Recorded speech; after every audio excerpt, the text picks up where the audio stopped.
हरे Krishna. Shrimad Bhagavatam canto 11 chapter 9 पूर्ण वैराग्य। साधु ब्राह्मण ने कहा, भौतिक जगत में हर व्यक्ति कुछ वस्तुओं को अत्यंत प्रिय मानता है और ऐसी वस्तुओं के प्रति लगाव के कारण अंततः वह दीनहीन बन जाता है। जो व्यक्ति इसे समझता है वह भौतिक संपत्ति के स्वामित्व तथा लगाव को त्याग देता है और इस तरह असीम आनंद प्राप्त करता है। एक बार बड़े बाजों की एक टोली ने कोई शिकार न पा सकने के कारण एक दुर्बल बाज पर आक्रमण कर दिया जो थोड़ा सा मांस पकड़े हुए था। उस समय अपने जीवन को संकट में देखकर बाज ने मांस को छोड़ दिया, तब उसे वास्तविक सुख मिल सका। पारिवारिक जीवन में माता पिता सदैव अपने घर, अपने बच्चों तथा अपनी प्रतिष्ठा के विषय में चिंतित रहते हैं, किंतु मुझे इन बातों से कुछ भी लेना देना नहीं रहता। मैं ना तो किसी परिवार के लिए चिंता करता हूँ, ना ही मैं मान अपमान की परवाह करता हूँ। मैं आत्मजीवन का ही आनंद उठाता हूँ और मुझे आध्यात्मिक पद पर प्रेम मिलता है। इस तरह मैं पृथ्वी पर बालक की भांति विचरण करता रहता हूँ। इस जगत में दो प्रकार के लोग समस्त चिंताओं से मुक्त होते हैं और परम आनंद में निमग्न रहते हैं। एक तो वो जो मंद बुद्धि हैं तथा बालकों के समान अज्ञानी हैं, और दूसरे वे जो तीनों गुणों से अतीत परमेश्वर के पास पहुंच चुके हैं। एक बार विवाह योग एक तरुणी अपने घर में अकेली थी, क्योंकि उसके माता पिता तथा संबंधी उस दिन किसी अन्य स्थान को चले गए थे। उस समय कुछ व्यक्ति उससे विवाह करने की विशेष इच्छा से उसके घर आए। उसने उन सबों का सत्कार किया। वह लड़की एकांत स्थान में चली गई और अप्रत्याशित अतिथियों के लिए भोजन बनाने की तैयारी करने लगी। जब वह धान कूट रही थी तो उसकी कलाइयों की शंख की चूड़ियाँ एक दूसरे से टकरा कर जोर से खड़खड़ा रही थीं। उस लड़की को भय था कि ये लोग उसके परिवार को गरीब समझेंगे, क्योंकि उनकी पुत्री धान कूटने के तुच्छ कार्य में लगी हुई है। अत्यंत चतुर होने के कारण शर्मीली लड़की ने अपनी बाहों में पहनी हुई शंख की चूड़ियों में से प्रत्येक कलाई में केवल दो दो चूड़ियाँ छोड़कर शेष सभी चूड़ियाँ तोड़ दी। तत्पश्चात जो ही वह लड़की धान कूटने लगी, प्रत्येक कलाई की दो दो चूड़ियाँ टकराकर आवाज़ करने लगी। अतएव उसने हर कलाई में एक एक चूड़ी उतार ली, और जब हर कलाई में एक एक चूड़ी रह गई तो फिर आवाज़ नहीं हुई। हे शत्रुओं का दमन करने वाले, मैं इस जगत के स्वभाव के बारे में निरंतर सीखते हुए पृथ्वीवर में विचरण करता हूँ। इस तरह मैंने उस लड़की से स्वयं शिक्षा ग्रहण की। जब एक स्थान पर अनेक लोग साथ साथ रहते हैं तो निश्चित रूप से झगड़ा होगा। यहाँ तक कि यदि केवल दो लोग ही एक साथ रहें तो भी ज़ोर ज़ोर से बातचीत होगी और आपस में मतभेद रहेगा। अतएव झगड़े से बचने के लिए मनुष्य को अकेला रहना चाहिए, जैसा कि हम लड़की की चूड़ी के दृष्टांत से शिक्षा पाते हैं। योगासनों में दक्षता प्राप्त कर लेने तथा श्वास क्रिया पर नियंत्रण पा लेने पर मनुष्य को चाहिए कि वैराग्य तथा नियमित योगाभ्यास द्वारा मन को स्थिर करे। इस तरह मनुष्य को योगाभ्यास के एक लक्ष्य पर ही सावधानी से अपने मन को स्थिर रखना चाहिए। जब मन भगवान पर स्थिर हो जाता है तो उसे वश में किया जा सकता है। स्थायी दशा को प्राप्त करके मन भौतिक कार्यों को करने की दूषित इच्छाओं से मुक्त हो जाता है। इस तरह सतोगुण के प्रबल होने पर मनुष्य रजो तथा तमोगुणों का पूरी तरह परित्याग कर सकता है और धीरे धीरे सतोगुण से भी परे जा सकता है। जब मन प्रकृति के गुण रूपी ईंधन से मुक्त हो जाता है तो संसार रूपी अग्नि बुझ जाती है। तब उसका सीधा संबंध दिव्य स्तर पर अपने ध्यान के लक्ष्य परमेश्वर से जुड़ जाता है। इस प्रकार जब मनुष्य की चेतना परम सत्य भगवान पर पूरी तरह स्थिर हो जाती है तो उसे द्वैत अथवा आंतरिक और बाह्य सच्चाई नहीं दिखती। यहाँ पर एक बाण बनाने वाले का दृष्टांत दिया गया है, जो एक सीधा बाण बनाने में इतना लीन था कि उसने अपने बगल से गुजर रहे राजा तक को नहीं देखा। संत पुरुष को अकेले रहना चाहिए और किसी स्थिर आवास के बिना निरंतर विचरण करते रहना चाहिए।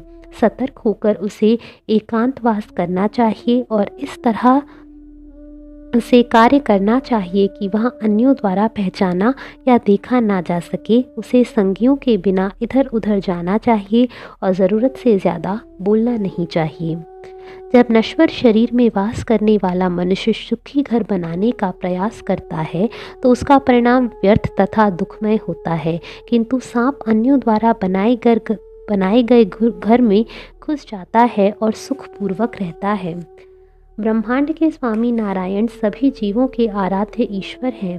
वे किसी बाह्य सहायता के बिना ही अपनी शक्ति से इस ब्रह्मांड की सृष्टि करते हैं और संहार के समय वे ब्रह्मांड को अपने काल रूपी स्वांश से नष्ट करते हैं और बद्ध जीवों समेत समस्त ब्रह्मांडों को अपने में समेट लेते हैं।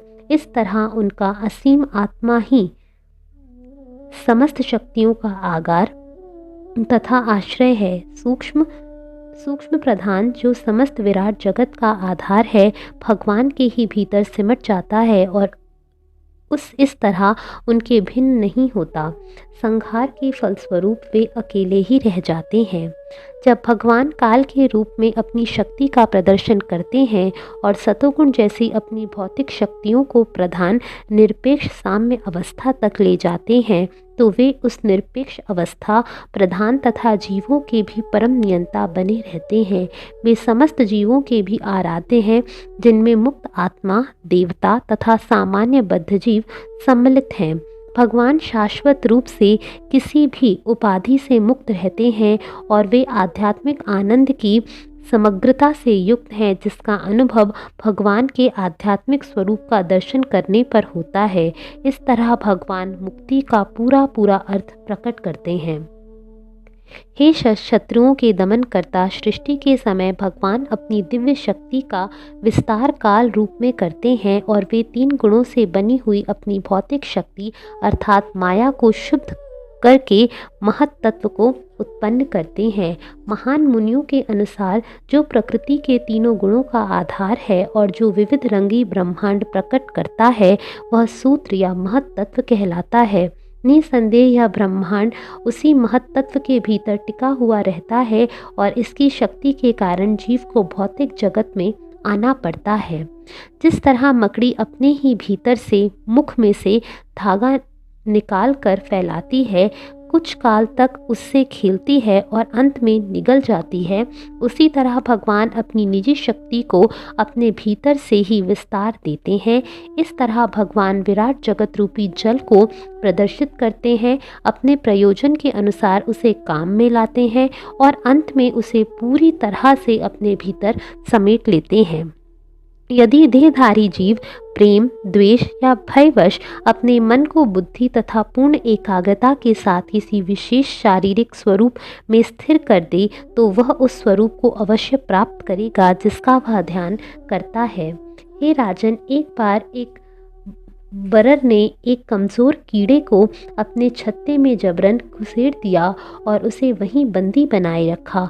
उस कीड़े ने भय के कारण अपने बंदी बनाने वाले का निरंतर ध्यान किया और उसने अपना शरीर त्यागे बिना ही धीरे धीरे बर्फ जैसी स्थिति प्राप्त कर ली। इस तरह मनुष्य अपने निरंतर ध्यान के अनुसार स्वरूप प्राप्त करता है। हे राजन, मैंने इन आध्यात्मिक गुरुओं से महान ज्ञान प्राप्त कर लिया है। अब मैंने अपने शरीर से जो कुछ सीखा है उसे बतलाता हूँ, उसे तुम ध्यान से सुनो। भौतिक शरीर भी मेरा गुरु है, क्योंकि यह मुझे वैराग्य की शिक्षा देता है। सृष्टि तथा संहार से प्रभावित होने के कारण इसका कष्टमय अंत होता रहता है। यद्यपि ज्ञान प्राप्त करने के लिए अपने शरीर का उपयोग करते हुए मैं सदैव स्मरण रखता हूँ कि यह अंततः अन्यों द्वारा विनष्ट कर दिया जाएगा, अतः मैं विरक्त रहकर इस जगत में इधर उधर विचरण करता रहता हूँ। शरीर से आसक्ति रखने वाला व्यक्ति अपनी पत्नी, बच्चों, संपत्ति, पालतू पशुओं, नौकरों, घरों, संबंधियों, मित्रों इत्यादि की स्थिति को बढ़ाने और सुरक्षित रखने के लिए अत्यधिक संघर्ष के साथ धन एकत्र करता है। वह अपने ही शरीर की तुष्टि के लिए यह सब करता है। जिस प्रकार एक वृक्ष नष्ट होने से पूर्व भावी वृक्ष का बीज उत्पन्न करता है, उसी तरह मरने वाला शरीर अपने संचित कर्म के रूप में अपने अगले शरीर का बीज प्रकट करता है। इस तरह भौतिक जगत में निरंतर से आश्वस्त होकर भौतिक शरीर समाप्त हो जाता है। जिस व्यक्ति की कई पत्नियां होती हैं, वह उनके द्वारा निरंतर सताया जाता है, वह उनके पालन पोषण के लिए जिम्मेदार होता है। इस तरह सारी पत्नियां उसे निरंतर भिन्न भिन्न दिशाओं में खींचती रहती हैं और वह हर पत्नी अपने स्वार्थ के लिए संघर्ष करती है। इसी तरह भौतिक इंद्रियां बद्ध जीव को एक साथ विभिन्न दिशाओं में खींचती रहती हैं और सताती रहती हैं। एक ओर जीव स्वादिष्ट भोजन की व्यवस्था करने के लिए खींचती है, तो प्यास उसे उपयुक्त पेय प्रदान करने के लिए घसीटती रहती है। उसी समय यौन अंग उनकी तुष्टि के लिए शोर मचाते हैं और स्पर्शेंद्रियां कोमल वासनामय पदार्थ की मांग रखती हैं। उधर उसे तब तक तंग करता रहता है जब तक वह भर नहीं जाता। कान मनोहर ध्वनि सुनना चाहते हैं, घ्राणेंद्रियां सुहावनी सुगंधियों के लिए ललायत रहती हैं और चंचल आंखें मनोहर दृश्य के लिए शोर मचाती हैं। इस तरह हमारी सारी इंद्रियां तथा शरीर के अंग तुष्टि की इच्छा से जीव को अनेक दिशाओं में खींचते रहते हैं। भगवान ने अपनी ही शक्ति माया शक्ति का विस्तार करके बद्ध जीवों को बसाने के लिए असंख्य जीव योनियां उत्पन्न की, किंतु वृक्षों, सरीसृपों, पशुओं, पक्षियों, सर्पों इत्यादि के स्वरूपों को उत्पन्न करके भगवान अपने हृदय में तुष्ट नहीं थे। तब उन्होंने मनुष्य को उत्पन्न किया, जो बद्ध आत्मा को पर्याप्त बुद्धि प्रदान करने वाला होता है, जिससे वह परम सत्य को देख सके। इस तरह भगवान संतुष्ट हो गए। अनेकानेक जन्मों और मृत्यु के पश्चात यह दुर्लभ मानव जीवन मिलता है, जो अनित्य होने पर भी मनुष्य को सर्वोच्च सिद्धि प्राप्त करने का अवसर प्रदान करता है। इसलिए धीर मनुष्य को तब तक चरम जीवन सिद्धि के लिए शीघ्र प्रयत्न कर देना चाहिए, जब तक उसका मरणशील शरीर क्षय होकर मर नहीं जाता। इंद्रिय तृप्ति को सबसे ग्रहित योनि में ही प्राप्य है, किंतु कृष्ण भावनामृत मनुष्य को ही प्राप्त हो सकता है। अपने गुरुओं से शिक्षा पाकर मैं भगवान की अनुभूति में स्थित रहता हूँ और पूर्ण वैराग्य तथा आध्यात्मिक ज्ञान से प्रकाशित मैं आसक्ति या मिथ्या अहंकार से रहित होकर पृथ्वी पर स्वच्छंद विचरण करता हूँ। यद्यपि परम सत्य अद्वितीय है, किंतु ऋषियों ने अनेक प्रकार से उनका वर्णन किया है। इसलिए हो सकता है कि मनुष्य एक गुरु से अत्यंत स्थिर या पूर्ण ज्ञान प्राप्त ना कर पाए। भगवान ने कहा, राजा यदु से इस प्रकार कहने के बाद विद्वान ब्राह्मण ने राजा के नमस्कार तथा पूजा को स्वीकार किया और भीतर से प्रसन्न हुआ। तब वह विदा लेकर उसी तरह चला गया जैसे आया था।